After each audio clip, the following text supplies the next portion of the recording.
Quand ton livreur arrive à identifier que t'as déménagé, c'est que t'es allé un peu trop loin. La dernière fois, j'expliquais du coup que pendant le confinement, j'avais beaucoup commandé. Et en fait, ce qui s'est passé, c'est que souvent, c'est les mêmes livreurs qui venaient. Et donc, au bout d'un moment, on a commencé à sympathiser. En fait, ils me reconnaissaient, tu vois. C'est-à-dire qu'ils savaient que c'était moi, j'étais le mec de la résidence étudiante qui commande, quoi. On était plusieurs, je pense, mais ils m'avaient repéré, etc. Et ce qui s'est passé, c'est qu'après le confinement, j'ai déménagé du jour au lendemain parce que j'en pouvais plus de cet appart de 7 mètres carrés. J'étais resté enfermé 3 mois dedans, ça m'a fait péter les plombs, donc j'étais en mode je veux plus grand. Donc j'ai emménagé dans cet appart qui est beaucoup trop grand pour moi tout seul. Bref. Et quand je suis arrivé dans cet appart, du coup, au bout de quelques semaines, j'ai fait une commande. Le mec arrive en bas de chez moi, je descends, je viens pour lui dire bonjour.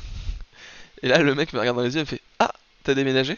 C'est pour vous dire à quel point il y a un petit côté mignon quoi. Quand ton livreur te reconnaît parce que t'as trop commandé dans une autre adresse, quand ton livreur arrive à identifier que t'as déménagé, c'est que t'es allé un peu trop loin. Donc après ça, j'ai bien ralenti les commandes parce que c'est pas très sérieux.